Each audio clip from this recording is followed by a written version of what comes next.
Movie की शुरुआत होती है महाराजा से, जो कि एक सलून में बार्बर है। महाराजा एक सीधा साधा इंट्रोवर्ट इंसान रहता है। वो किसी से ज्यादा बातचीत नहीं करता, पर उसकी फैमिली उसके लिए सबसे ज्यादा इंपॉर्टेंट है, जिसमें है उसकी पत्नी और एक छोटी बेटी। पहले सीन में महाराजा को एक खिलौनों की दुकान में दिखाते हैं, जहां वो अपनी बच्ची के लिए खिलौने ले रहा होता है और बाहर आकर अपनी पत्नी को खिलौने दिखा रहा होता है, जो कि सामने वाले घर में ही बैठी थी। तभी अचानक से एक ट्रक उस घर में आकर टकरा जाता है और पूरा घर तहस नहस हो जाता है। इस दुर्घटना में महाराजा की पत्नी की मौत हो जाती है। इसके बाद कहानी कई साल आगे बढ़ती है, जहां महाराजा की बेटी ज्योति अब बड़ी हो गई है। महाराजा अब सलून का मालिक बन चुका है, पर अभी भी पहले की तरह ही वहां काम करता है। ज्योति का मन पढ़ाई में कम और खेल कूद में ज्यादा है और वो एथलीट बनना चाहती है।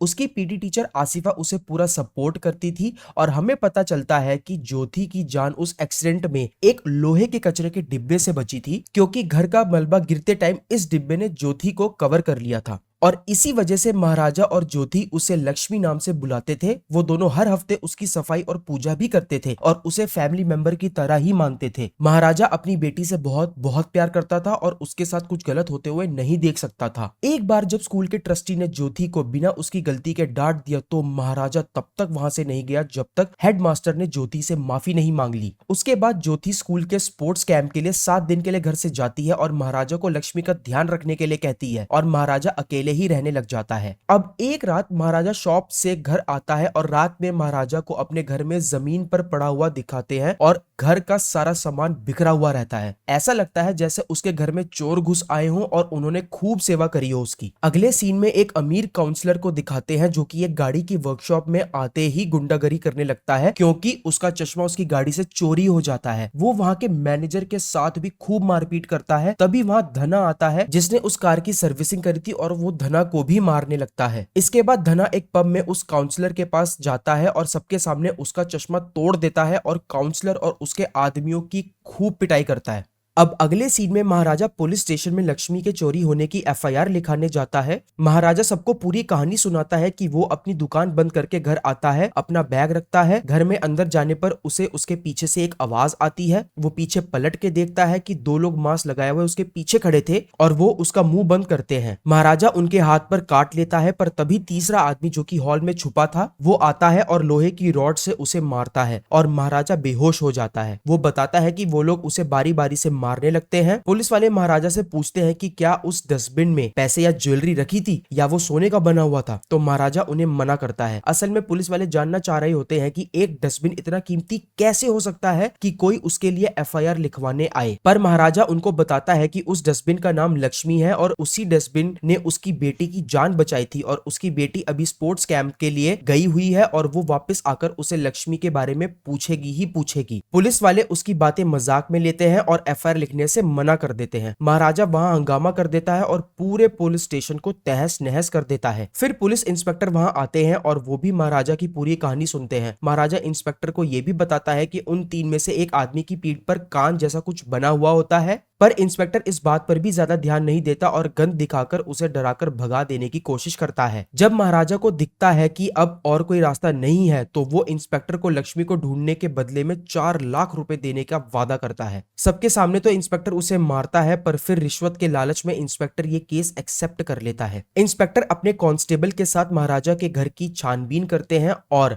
उन्हें पता चलता है कि महाराजा के अकाउंट में 15 लाख रुपए रखे हुए होते हैं, और ये देख के उसका लालच और भी ज्यादा बढ़ जाता है। पर पुलिस को अब भी शक हो रहा होता है कि डस्टबिन को ढूंढना तो सिर्फ एक बहाना हो सकता है, क्या पता बात कुछ और ही हो। महाराजा अपने फोन में ज्योति के मैसेजेस देखता है, पर उसे लक्ष्मी के खोने के बारे में बिल्कुल नहीं बताता। इंस्पेक्टर फिर से उससे पूछता है कि जो भी बात है वो साफ साफ बता दे, पर ऐसे में महाराजा कहता है कि आप 7 लाख रुपए ले लो, पर लक्ष्मी को उसकी बेटी के आने से पहले ही ढूंढ के दे दो। फिर एक चोर सेल्वम को दिखाते हैं, जो कि अपने एक साथी सबरी के साथ मिलके एक घर को लूट रहा होता है। उस घर में एक माँ बेटी होती है। सब कुछ लूटने के बाद सबरी उस लड़की से रेप भी करता है और बाद में वो दोनों माँ बेटी को मार देते हैं। सेल्वम कभी भी अपने साथियों को रेप करने से रोकता नहीं है। इन दोनों दरिंदों का डर होता है कि किसी ने भी इन्हें देख लिया तो इनका ये घिनौना सच बाहर आ जाएगा। फिर सेल्वम की फैमिली को दिखाते हैं जिसमें उसकी बीवी और छोटी बेटी अम्मू है जिससे वो बहुत ज्यादा प्यार करता है, और यहाँ उसकी बेटी के गर्दन के नीचे एक चोट का निशान दिखाया जाता है। सेल्वम की इलेक्ट्रॉनिक्स की शॉप होती है जहाँ सबरी भी काम करता है, और महाराजा का कूड़ेदान हमें इसी घर में दिखाया जाता है। अब पुलिस वाले महाराजा से पीछा छुड़ाने के लिए एक आइडिया निकालते हैं कि वो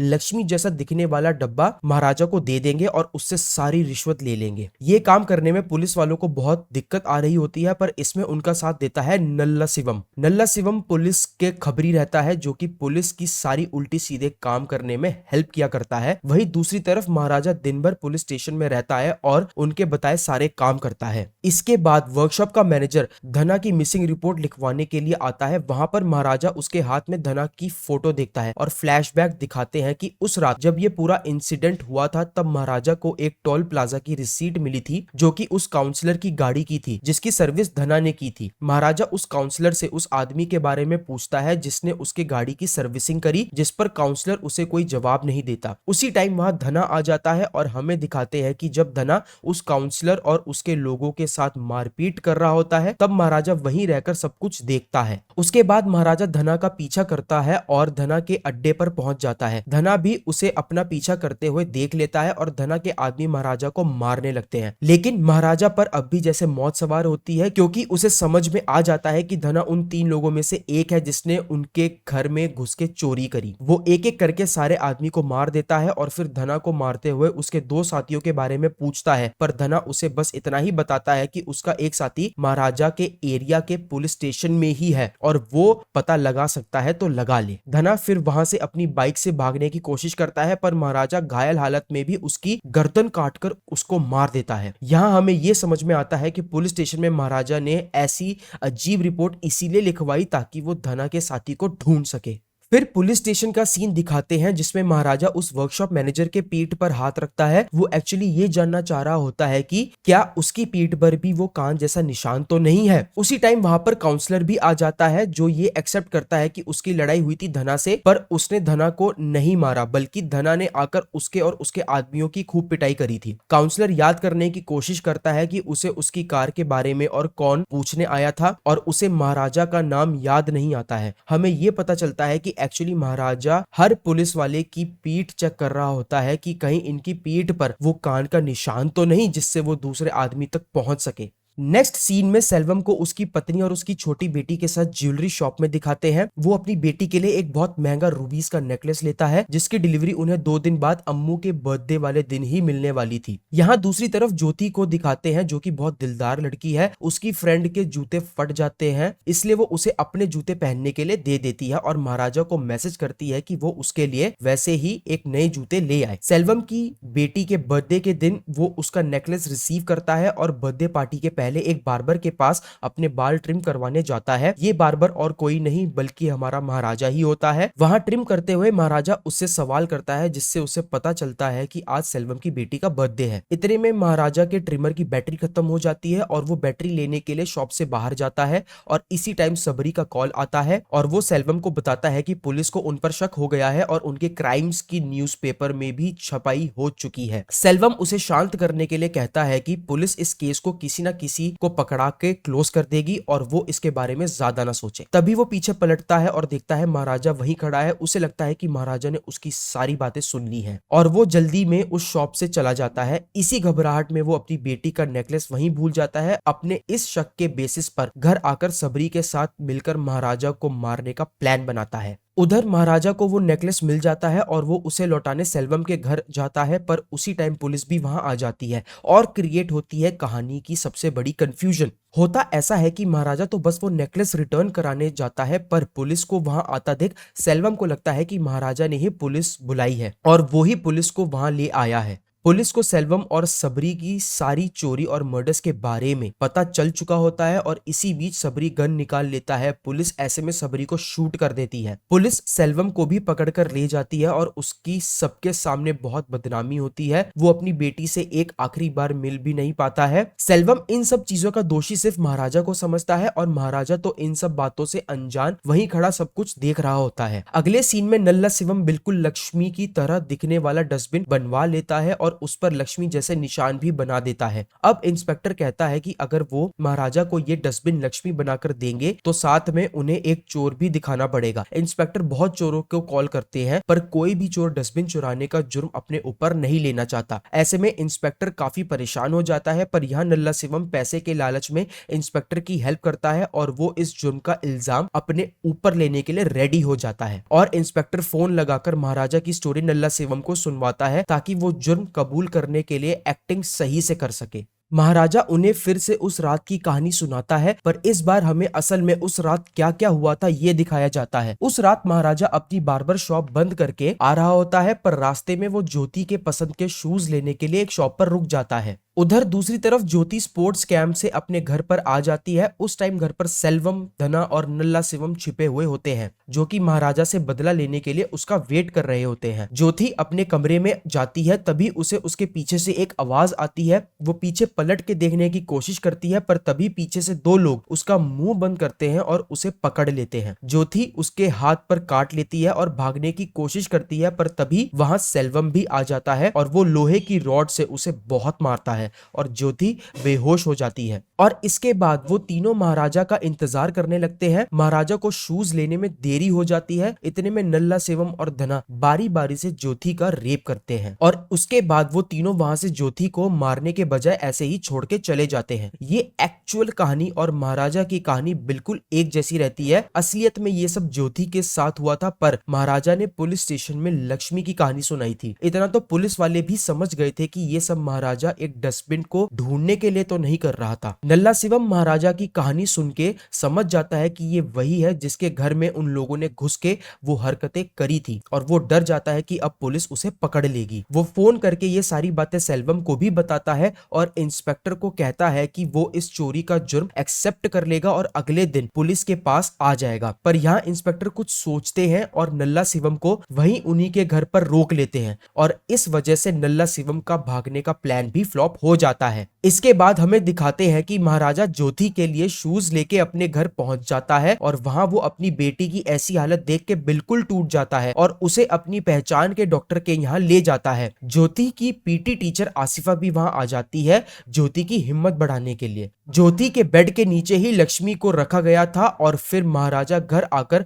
खुद ही अपने घर में तोड़फोड़ करता है और यहीं पर महाराजा ठान लेता है कि वो तीनों को ढूंढ के मार डालेगा। ज्योति उसी हालत में महाराजा को बोलती है कि वो उससे मिलना चाहती है जिसने उसके साथ ऐसा किया, क्योंकि वो उससे पूछना चाहती है कि आखिर उसने उसके साथ ऐसा क्यों किया। अगली सुबह पुलिस फेक लक्ष्मी और नल्ला शिवम को महाराजा के घर लेकर जाती है और उसे बताते हैं कि इसी चोर ने तुम्हारी लक्ष्मी को चुराया था और वहां नल्ला शिवम पूरा एक्ट करने लगता है कि कैसे वो लोग घर में घुसे और महाराजा के आने पर छिप गए और जब महाराजा पलटा तो उसने पीछे से महाराजा का मुंह बंद कर लिया। पर यहाँ पर नल्ला शिवम एक गलती कर देता है। वो अपने हाथों से दिखाता है कैसे उसने महाराजा का मुंह बंद किया पर उसके हाथों की हाइट काफी नीचे थी जैसे उसने ये ज्योति के साथ किया हो और नल्ला शिवम ये देख हाथों को ऊपर करके महाराजा की हाइट तक ले जाता है। यहाँ महाराजा समझ जाता है कि शायद यही वो दूसरा आदमी है। वो बहाने से उसकी पीठ पर हाथ लगाता है और उसे वो कान जैसा निशान फील हो जाता है और उसे कंफर्म हो जाता है कि नल्ला शिवम ही वो दूसरा आदमी है। नल्ला शिवम भी समझ जाता है कि महाराजा सब जान गया है और वो उसे बातों बातों में धमकी भी देता है कि वो ऐसा कुछ दोबारा से कर सकता है या ज्योति को मार भी सकता है। इंस्पेक्टर महाराजा से पूछते हैं कि नल्ला शिवम के साथ क्या करना चाहिए तो महाराजा कहता है कि इसे छोड़ देना चाहिए। पर इंस्पेक्टर उसे बोलता है कि अगर इसने तुम्हारी बेटी का रेप किया होता तो भी क्या तुम इसे छोड़ देते। एक्चुअली पुलिस को इन्वेस्टिगेशन से इस पूरे इंसिडेंट का पता चलता है। ये बात इंस्पेक्टर को पहले ही पता चल गई थी और इसलिए उसने नल्ला शिवम को अपने घर पर ही रोक लिया था। इसके बाद इंस्पेक्टर खुद महाराजा को चाकू देते हैं कि ऐसे इंसान को मार ही डालना चाहिए और वहां से चले जाते हैं और फिर महाराजा नल्ला शिवम को भी मार देता है। पुलिस इतने में सेल्वम का भी पता लगा लेती है और महाराजा उसे मारने उसके ठिकाने पर भी पहुंच जाता है। यहाँ महाराजा को पता चलता है कि वो तीसरा आदमी सेल्वम ही है और वो उसे देख के शॉक में आ जाता है। सेल्वम महाराजा पर अपना पूरा गुस्सा निकालता है और कहता है कि ज्योति के साथ उसने जो किया वो महाराजा से बदला लेने के लिए किया, पर महाराजा उसे कुछ नहीं कहता। वो दोनों एक दूसरे को बहुत मारते हैं और महाराजा उसके घुटने ही तोड़ देता है। इसके बाद ज्योति आसिफा के साथ वहां सेल्वम से बात करने आती है और उसे कहती है कि उसे यही देखना था कि इस दुनिया में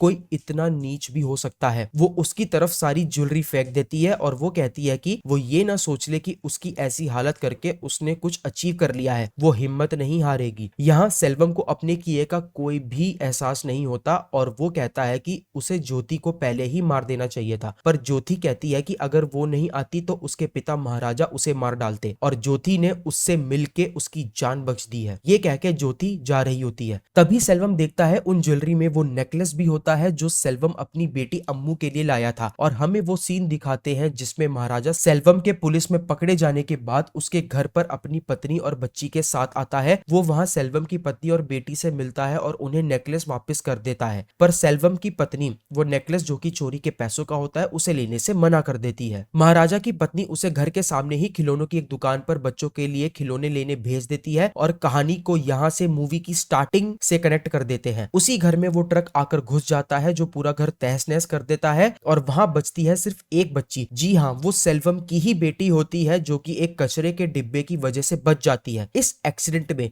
महाराजा अपनी पत्नी के साथ साथ अपनी बेटी भी खो देता है और वो तभी से सेल्वम की बेटी अम्मू को अपनी बेटी ज्योति बना के उसका ध्यान रखता है। सेल्वम ज्योति को जाते देखता है और उसकी गर्दन के नीचे के निशान को देख के उसे कंफर्म हो जाता है कि ज्योति उसी की बेटी है और उसने अपनी ही बेटी के साथ ऐसी नीच हरकत करी, उसे मारा और उसके साथ इतना गलत होने दिया। वो ये देख के टूट जाता है और महाराजा से रिक्वेस्ट करता है कि वो एक बार उसकी बेटी से उसे मिलने दे, पर महाराजा उसे मिलने नहीं देता और ज्योति के साथ वहां से चला जाता है। सेल्वम दुख में रोते हुए उस बिल्डिंग से कूदकर सुसाइड कर लेता है और मूवी यहीं पर खत्म हो जाती है। आपको ये मूवी कैसी लगी हमें कमेंट सेक्शन में जरूर बताएं और हमारे चैनल को सब्सक्राइब करें, बेल आइकन को प्रेस करें ताकि आप हमारी कोई भी वीडियो मिस ना करें। Bye bye.